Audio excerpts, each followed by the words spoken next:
हमारे साथ जुड़े रहने के लिए न्यू न्यूज के YouTube चैनल को सब्सक्राइब कीजिए, साथ ही बेल आइकन को दबाइए न्यू न्यूज की खबरें सबसे पहले देखने के लिए। बेसिक शिक्षा विभाग मथुरा में सामने आए शिक्षक भर्ती घोटाले में 80 ऐसे हेडमास्टरों और प्रभारी हेडमास्टरों के खिलाफ निलंबन की कार्रवाई की गई है, जिन्हें गणित विज्ञान शिक्षक भर्ती में फर्जी शिक्षकों को अपने विद्यालयों में नियुक्ति करने के जिनके ऊपर आरोप लगाए गए हैं।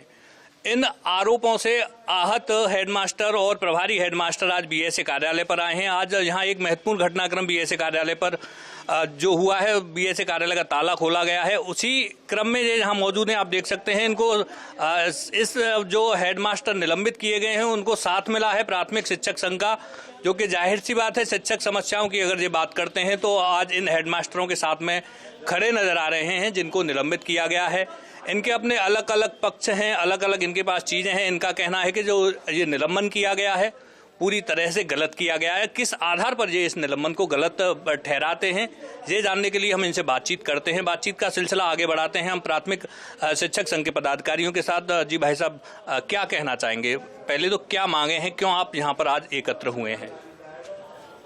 आज हम यहाँ पे मीडिया के द्वारा पता चला कि हमारे जो प्रधान अध्यापक हैं उनका निलंबन का आदेश जारी हो चुका है, जो कि पूर्ण रूप से गलत है। हम आपको बता दें, उत्तर प्रदेश प्राथमिक शिक्षक संघ दिसंबर के बाद जनवरी में तत्कालीन जिला बेसिक शिक्षा अधिकारी श्री संजीव कुमार जी से बात की कि महोदय, जिले में फर्जी नियुक्तियां हो रही हैं, इन पे आप संज्ञान लीजिए और इनको रोकिए। तो उन्होंने संगठन को जवाब दिया कि हम बाबू से बात करेंगे और इसको संज्ञान में लेंगे। कुछ दिन बाद उन्होंने जब संज्ञान लिया, पुनः हमारा संगठन उनसे मुलाकात की और ये सत्य संगठन सत्य बोला है, एक एक शब्द सत्य बोला है। पुनः उनसे मुलाकात की, उन्होंने यही जवाब दिया। एक बार नहीं, 4 बार हमने उन्हें मुलाकात की, लेकिन कोई उन्होंने संज्ञान नहीं लिया। पत्र दिया हमने, पत्र के बावजूद जब नहीं संज्ञान लिया गया तो मैंने डांट प्राचार्य महोदय, जो वर्तमान में डांट प्राचार्य हैं, उनसे फोन वार्ता की कि महोदय, हमारे जिले में फर्जी नियुक्तियाँ हो रही हैं, जिला बेसिक शिक्षा अधिकारी कोई संज्ञान नहीं ले रहे हैं, आप उनसे बात करिए और इस जो भ्रष्टता का तंत्र है इसे खत्म करिए। उन्होंने मुझे कहा कि हम आपको आश्वस्त कर रहे हैं, हम बात करेंगे, लेकिन उनके द्वारा भी हमें कोई रिजल्ट नहीं दिया गया। रही निलंबन की बात हमारे अध्यापकों की, निर्दोष ने निलंबन किया जा रहा है, क्योंकि इसमें षड्यंत्र में बीएसए से लेकर के बाबू तक शामिल है। हमारा अध्यापक कहीं दोषी नहीं है, तो इनको निलंबन क्यों किया जा रहा है? इसीलिए हम आज बीएसए के पास मुलाकात करने आए थे कि हमारे अध्यापकों का निलंबन वापस लिया जाए। हम शासन से मिलेंगे, ऊपर अधिकारियों से बात करेंगे कि हमारे जो अध्यापक हैं उनका निलंबन वापस किया जाए। जो इस षड्यंत्र में शामिल हैं, चाहे वो बीएसए हो, चाहे बीईओ हो, चाहे बाबू हो, उनके खिलाफ एफआईआर होनी चाहिए, उन्हें जेल भेजना चाहिए। और इस आंदोलन में प्राथमिक शिक्षक संघ अंतिम लड़ाई तक अध्यापक हित में लड़ेगा। चाहे कोई भी कुछ कार्य करना पड़े, उसको अध्यापक हित में हमेशा कार्य करता रहेगा। अध्यक्ष जी, यहाँ आपने बहुत सारी बातें कही। आपने कहा कि इनको दबाव बनाया गया, दबाव बना के नियुक्तियाँ दिलवाई गई, बहुत सारे लोग देशी हैं, लेकिन ये इस बात से तो इनकार नहीं किया जा सकता कि जो 80 जो हेड जो निलंबित किए गए हैं उनमें बहुत सारे ऐसे हैं जिन पर दबाव बनाया गया अपने विद्यालयों में अवैध नियुक्तियाँ कराने के लिए। लेकिन चर्चाएँ इस तरह की भी हैं और पुख्ता सबूत भी इस तरह के जाँच एजेंसियों के हाथ लगे हैं कि कुछ शिक्षक, कुछ हेडमास्टर इस तरह के भी हैं जिन्होंने इस मौके का भरपूर फायदा उठाया और उन्होंने इस मौके से भी पैसे कमाए। कुछ लोगों ने यानी अपने विद्यालयों में फर्जी नियुक्तियां कराने के लिए पैसे लिए हैं। इस पर आप कुछ कहना चाहेंगे और कैसे ये अंतर कैसे किया जाएगा कि किस हेडमास्टर के ऊपर दबाव बनाया गया और किस हेडमास्टर ने पैसे लेकर नियुक्ति की गई? ये मीडिया को मैं बताना चाहता हूँ, जो पैसे वाली बात है ये निराधार गलत है। ऐसे ऐसे साक्ष्य हमारे पास। इस पत्र को आप देखिए, इस पत्र में स्पष्ट लिखा हुआ है खंड शिक्षा अधिकारी छाता। ये हमारे अध्यापक के लिए लिखा गया है। आप बताइए, ये हमारा अधिकारी है, अधिकारी की बात नहीं मानेंगे तो अध्यापक के साथ क्या होगा? ऐसे हर ब्लॉक के बीईओ ने हमारे अध्यापक जो हैं, प्रधान अध्यापक, इंचार्ज प्रधान पर दबाव बनाया, जबरदस्ती उन्हें अपने कार्यालय पर बुलाया कि आपको सस्पेंशन कर दिया जाएगा यदि आप नियुक्ति नहीं कराओगे। तो इस तरह के अब आप बताइए कि हमारे अध्यापक क्या करते हैं इस दिशा में। रही पैसे वाली बात, ये निराधार गलत है। अधिकारी अपने बचाव के लिए हमारे अध्यापकों को बदनाम कर रहे हैं। शिक्षक समाज एक ऐसा सच्चा समाज है और इसे कमजोर समाज ही मानिए, क्योंकि एक बाबू भी हड़का देता है हमारे अध्यापक को। ये सिर्फ इसलिए कि इसमें संलिप्त है ये सब लोग। खंड शिक्षा अधिकारी बीएसए, हम आपके मीडिया के माध्यम से हम निवेदन करना चाहते हैं, उच्च अधिकारियों से भी निवेदन करना चाहते हैं कि ऐसे भ्रष्ट अधिकारियों के खिलाफ कार्रवाई की जाए। जो इसमें भ्रष्टता है, जो दूसरे शिक्षा समाज की है, इनको जेल भेजा जाए, जिससे कि एक साफ सुथरी समाज का निर्माण हो सके। ये अध्यक्ष जी, जो आपने लेटर दिखाया बिल्कुल सही है, और इस तरह के अगर लेटर किसी हेड के पास हैं तो निश्चित तौर पर ये साबित होता है कि इस लेटर में खंड शिक्षा अधिकारी ने अपना आदेश जारी किया है कि उनको नियुक्ति दिलाई जाए। और ये जो आदेश जारी किया गया है ये बरका के पूर्व माध्यमिक विद्यालय का है, और जहाँ तक मुझे जानकारी है बरका के पूर्व माध्यमिक विद्यालय में 4 गणित विज्ञान के शिक्षक नियुक्त किए गए हैं, जबकि 1 गणित विज्ञान का शिक्षक नियुक्त किया जाना था। इतनी सारी अनियमितताओं के क्रम में जब ये पदाधिकारी यहाँ पर एकत्र हुए हैं और इनके साथी यहाँ पर आए हुए हैं, जो पीड़ित पक्ष यहाँ पर आया हुआ है, ये शायद मनोज जी कुछ दिखा रहे हैं। मनोज जी, पहले बताइए है क्या? ऐसा है सर, ये जो गणित विज्ञान की भर्ती और इसमें जो फर्जीवाड़ा सामने आ रहा है, इसमें हमारे जो अध्यापक हैं, प्रधान अध्यापक और इंचार्ज प्रधान अध्यापक, उनका किसी भी प्रकार से कोई भी दोष नहीं है। क्योंकि आप सब लोग जानते हैं कि हमारे जो अध्यापक हैं वो अपने उच्च अधिकारियों के आदेश का अक्षर से पालन करते हैं। जब बीएसए कार्यालय से आदेश जारी होता है और उस आदेश पे खंड शिक्षा अधिकारी मौखिक रूप से, टेलीफोनिक और रिटन में आदेश करते हैं उसको प्रधानाध्यापक को, तो क्या मजाल कि वो प्रधानाध्यापक उस आदेश की अवहेलना कर दे। उसी आदेश के क्रम में मैं आप लोगों को दिखाना चाहता हूं कि छाता का जो अभी पत्र दिखाया था, उसके साथ साथ ये देखिए राया का भी मेरे पास एक पत्र है, जिसमें कि खंड शिक्षा अधिकारी ने 19 तारीख डलवा के उस पर एप्लीकेशन पे और उसको काउंटर साइन करा है कि आप इसके आधार पर ज्वाइन करवा दो बैक डेट में। उन्होंने ऐसा भी किया है कि अपने कार्यालय पर प्रधानाध्यापकों को बुलाकर और उनके रजिस्टरों को फड़वाकर बैक डेट में ज्वाइनिंग तक कराई है। ये हमारे प्रधानाध्यापक हमें संगठन को बता रहे हैं, और मैं आपके चैनल के माध्यम से सारे प्रधानाध्यापकों को आश्वस्त कर देना चाहता हूं कि हमारा संगठन अंतिम सांस तक ऐसे प्रधानाध्यापकों का साथ देगा और उनके साथ कोई भी अहित नहीं होने देगा। क्योंकि हमें अपने अधिकारियों के आदेशों का पालन करने की निलंबन करा के सजा मिलेगी, जबकि हमारा अध्यापक कर्मठता के साथ अपना प्रत्येक कार्य करता है। और ये सारी जो रणनीति चाल है इनकी अधिकारियों की, अपना मोटा पैसा बना के यहाँ से जाने की है। और बहुत से खंड शिक्षा अधिकारियों ने घोटाला करके अपने स्थानांतरण तक भी करा लिए थे। वो तो एसटीएफ और ये जो विभागों की जो जांच चली है उनकी वजह से इनको रिलीव नहीं किया गया यहाँ से, वरना तो ये यहाँ से पैसा कमा के, मोटी कमाई करके यहाँ से निकलने वाले थे। मैं मांग करता हूँ आपके चैनल के माध्यम से कि इनके खिलाफ कड़ी से कड़ी कार्रवाई होनी चाहिए और मुकदमा दर्ज होना चाहिए इनके खिलाफ, और ये जेल में जाने चाहिए। हमारे अध्यापकों को बहाल किया जाना चाहिए। जैसा सुनने में आ रहा है, आपके चैनल के माध्यम से सुनने में आया है कि 80 के आसपास प्रधानाध्यापकों के निलंबन पत्र जारी हो चुके हैं।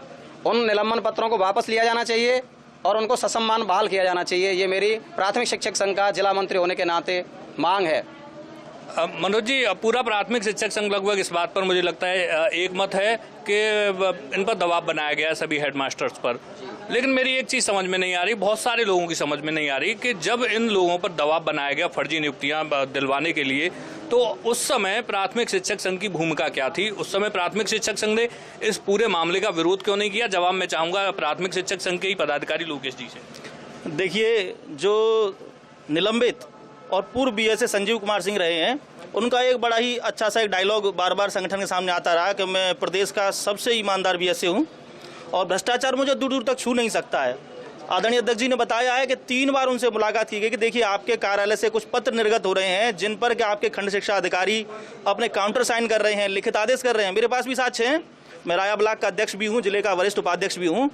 यहाँ पर जितने भी हमारे प्रभावित और निलंबित प्रधानाध्यापक इस समय एकत्र हैं, वो सभी अपने साक्ष्य के साथ इस तरह का प्रत्यावेदन दे रहे हैं। यही बात हमने बीएस साहब से कही थी कि देखिए इस तरह के साक्ष्य हैं कि आपके खंड शिक्षा अधिकारी दबाव डाल रहे हैं और आपके कार्यालय से इस तरह के पत्र जारी हो रहे हैं कि विज्ञान गणित में शिक्षकों को विद्यालय में नियुक्त कराइए, आप इस पर एक्शन लीजिए। तो उनका एक सीधा जवाब ये भी आता था, ये तो अशोक कुमार सिंह पूर्व बीएसए थे, उनके समय की भर्ती है, मेरा कोई कुछ नहीं कर सकता है। मैंने नाम लिया था अभी, जो वर्तमान में वित्त एवं लेखाधिकारी हैं, कतई ईमानदार अधिकारी हैं, उन्होंने अवश्य इस बात का संज्ञान लिया और उन्होंने एक पत्र भी बीएसए को जारी किया था कि इतनी बड़ी संख्या में विभाग में शिक्षकों की संख्या क्यों हो गई है आखिर जूनियर हाई स्कूल में, इस चीज़ का आप संज्ञान लीजिए। तो बीएसए साहब की इसमें निश्चित तौर पर मिली भगत रही, सभी खंड शिक्षा अधिकारियों की मिली भगत रही बात हमारे प्रभावित और निलंबित शिक्षकों की, तो आप भी जानते हैं कि हमारे ऊपर जो अधिकारी हैं उन्होंने अपने इनिशियल करके, अपने हस्ताक्षर करके, देखिए मौखिक तरीके से हमारे शिक्षकों को दबाया गया, लिखित तरीके से हमारे शिक्षकों को दबाया गया, सभी साक्ष्य उपलब्ध हैं, टेलीफोन करके हमारे शिक्षकों को दबाया गया, यहाँ तक कि रिकॉर्डिंग्स भी हमारे शिक्षकों के पास हैं। मनोज जी, लोकेश जी, ऐसे कितने आपके पास इस तरह के पत्र हैं जो खंड शिक्षा अधिकारियों द्वारा लिखे गए हैं? कितने हेडमास्टर्स के पास इस तरह के लेटर होंगे ज्वाइनिंग कराने संबंधित? देखिए, राया ब्लॉक के जितनी भी नियुक्तियां हुई, तकरीबन 17 नियुक्तियां हैं, उनमें से मेरे संज्ञान में 10 से 15 शिक्षकों के पास इस तरह के पत्र आ चुके हैं, हमें प्राप्त हो चुके हैं, संगठन को प्राप्त हो चुके हैं, जिसमें कि राया के एबीएसए ने काउंटर साइन लिखा है, राया के एबीएसए ने कॉल किया है, यहाँ तक कि राया के बाबू ने भी कॉल किया है। पूरी अगर ब्रांच की बात करें, पूरी प्राथमिक शिक्षक संघ के पास कितने लेटर जनपद भर से आ चुके होंगे जिनमें हेडमास्टर से ये कह रहे हैं कि उनको लेटर लिखा गया है? लगभग 55 ऐसे साक्ष्य आज हमारे पास एकत्र हो चुके हैं जिनमें यह कहा जा सकता है कि हमारे निलंबित और प्रभावित प्रधानाध्यापकों को विभागीय अधिकारियों के द्वारा दबाव में डालकर ये ज्वाइनिंग कराई गई है। अध्यापक निश्चित ही निर्दोष है, वो बाध्य अधिकारियों की बात मानने के लिए, इसलिए उसे दोषी सिद्ध किया जा रहा है। अब जो भी ऐसे उनको निलंबित कर रहे हैं, संगठन कतई इस मामले में पीछे नहीं रहेगा, क्योंकि जनपद की यह परंपरा रही है कि कोई भी नवीन नियुक्ति या स्थानांतरण होता है और जिले से कोई पत्र जारी होता है तो हमारा अध्यापक, इंचार्ज अध्यापक या प्रधान अध्यापक उसका अक्षर से पालन करता है, तत्पश्चात ही उसकी ज्वाइनिंग रिपोर्ट विभाग को जाती है। क्या प्राथमिक शिक्षक संघ इस पूरे मामले में, जब आप लगभग हमने 3 पदाधिकारियों से जब बात की है प्राथमिक शिक्षक संघ के से, तो क्या आप इस बात की गारंटी लेते हैं कि जब आप ये बात कह रहे हैं कि 80 जो आपके निलंबित किए गए हैं सभी ईमानदार हैं, किसी ने पैसा नहीं लिया है, इस बात की आप गारंटी ले रहे हैं आने वाले समय में इस तरह के अगर सबूत सामने आते हैं तो प्राथमिक शिक्षक संघ का जब उस समय क्या स्टैंड रहेगा, इस समय क्या स्टैंड है? अध्यक्ष जी बताएं। जिस तरह से हमने साक्ष्य दिखाया है खंड शिक्षा अधिकारी का या उनकी वीडियो है हमारे पास, इस तरह का कोई एक सिंगल मात्र एक साक्ष्य कोई अधिकारी हमारे अध्यापक का प्रस्तुत करे तो जो सजा होगी वो स्वीकार होगी। साक्ष्य प्रस्तुत तो करे कोई अधिकारी। ऐसे भ्रष्ट अधिकारी हैं इस जिले में जो थे तत्कालीन, जो कुछ यहाँ से अपना ट्रांसफर करा ले गए या तत्कालीन बीएसए, पूरे जिले की बदनामी, प्रदेश स्तर तक इनके द्वारा हमारे जिले की बदनामी हो रही है। जो एक पवित्र भूमि के नाम से जाना जाता था, मथुरा जिला कृष्ण भगवान के नाम से जाना जाता था, आज इस तरह के कुछ अधिकारियों की तरफ से कलंकित हो शिक्षा विभाग कर दिया इन्होंने। तो इस वजह से उत्तर प्रदेश प्राथमिक शिक्षक संघ बड़ा मायूसी महसूस कर रहा है और आपके चैनल के माध्यम से हमारा अध्यापक, हम पुनः आपको अवगत करा रहे हैं कि अध्यापक एक स्वच्छ छवि होती है, एक ईमानदार होता है। यदि गलत काम करता है तो अपनी नौकरी बचाने के लिए अधिकारी के दबाव में करता है, अदरवाइज आज तक किसी अध्यापक ने कोई ज्वाइनिंग अपने द्वारा नहीं कराई। चलिए, प्राथमिक शिक्षक संघ जब ये बात कहता है, वो उन शिक्षकों का एक संगठन जब ये बात कहता है कि उसके सभी जो शिक्षक हैं, जो हेडमास्टर्स हैं, आखिरकार वो भी शिक्षक हैं, वो निर्दोष हैं, किसी ने पैसा नहीं लिया, जो भी ज्वाइनिंग कराई या तो दबाव में आके कराई हैं या किसी अन्य वजहों से कराई हैं, लेकिन पैसों की वजह से नहीं कराई हैं। और ऐसे में जो हालांकि थोड़ा विरोधाभासी बयान है, विरोधाभासी बयान इसलिए है कि जो अंदर की खबरें हैं, जो जाँच एजेंसियों की अंदर की खबरें आ रही हैं, उसमें साफ साफ ये कहा गया है कि बहुत सारे नाम इस तरह के हैं जिन्होंने पैसे लिए हैं नियुक्ति कराने के लिए। चलिए, वो अब जांच के बाद वो सारी चीज़ें क्लियर हो जाएंगी। हमारे साथ कुछ हेडमास्टर भी मौजूद हैं जो इस फैसले का शिकार हुए हैं, तो उनसे हम बात करते हैं। जी, क्या नाम है आपका, कहाँ नियुक्ति है और क्या कहना चाहेंगे? मेरा नाम रामेश्वर दयाल है, मैं पूर्व माध्यमिक विद्यालय अनौड़ा राया में कार्यरत हूँ। दिसंबर में हमारे यहाँ 2 टीचर आए थे ज्वाइनिंग के लिए, तो हमने उनको मना कर दिया कि भाई हम 2015 के लेटर पे हम आपकी ज्वाइनिंग नहीं करेंगे। उसके बाद में एबीएसए साहब ने हमसे फ़ोन करके कहा कि जो है आपको ये ज्वाइनिंग करनी पड़ेगी, आपके पास में बीएसए साहब का लेटर है, आपके पास में सचिव साहब का लेटर, और मैं भी खुद हस्ताक्षर करके जो उनके ये हस्ताक्षर हो रहे हैं और मैं आपको दे रहा हूँ, तो आपको ज्वाइनिंग करनी पड़ेगी। इसलिए हमने उनके दबाव में आकर के ये ज्वाइनिंग हमने कराई है। अच्छा, अब एक आखिरी सवाल ये है कि अगर आपका निलंबन तो हो ही गया है लगभग, आपके पास मुझे लगता है लेटर पहुँचने की देरी होगी, जब उसके बाद अगर निलंबन हो जाता है तो क्या हेडमास्टर क्या करेंगे आगे? अगर हमारा निलंबन हो जाता है तो हम हमारे जो प्राथमिक शिक्षक संघ हैं उनके पास हमने ये मांग रखी है कि वो हमारे लिए भी लड़ाई लड़ें, और अगर इसका और भी नहीं कोई सॉल्यूशन मिलता है तो हम फिर हाई कोर्ट भी जा सकते हैं। शिक्षक भर्ती घोटाले के सामने आने के बाद जिन 80 हेडमास्टर्स को निलंबित किया गया था, आज वो हमारे साथ रहे। प्राथमिक शिक्षक संघ हमारे साथ रहा। हालांकि बहुत पहले इनका कहना है कि इन्होंने अवगत कराया था बीएसए को इस पूरे मामले के लिए, लेकिन बीएसए साहब का सूत्रों की माने तो जांच एजेंसी से एसटीएफ से बीएसए साहब ने ये कहा था कि मामला मेरे समय का नहीं है, गणित विज्ञान शिक्षक भर्ती का मुझे इस पूरे मामले की बारे में कोई जानकारी नहीं है। लेकिन अब अगर प्राथमिक शिक्षक संघ के सदस्य पदाधिकारी और तमाम शिक्षक ये कह रहे हैं कि कई बार बीएसए तत्कालीन बीएसए संजीव कुमार सिंह को इन बातों से अवगत कराया गया कि गणित विज्ञान शिक्षक भर्ती में फर्जी नियुक्तियां की जा रही हैं, तो अब कहीं ना कहीं ये बात पूरी तरह से सही है और इतने सारे लोग प्रभावित हुए। एक बात निश्चित है कि इनमें से कुछ लोग दोषी हो सकते हैं, लेकिन सारे लोग दोषी नहीं हैं। अब आगे पता नहीं कौन सी जांच होगी, विभाग क्या करता है इनके बारे में, क्या इनके किस्मत का फैसला जो विभाग के हाथ में है, क्या सामने आने वाला है, कब तक सामने आने वाला है, ये देखने वाली बात होगी। न्यूज़ के लिए कैमरामैन ब्रजवासी के साथ वेद प्रकाश गौतम।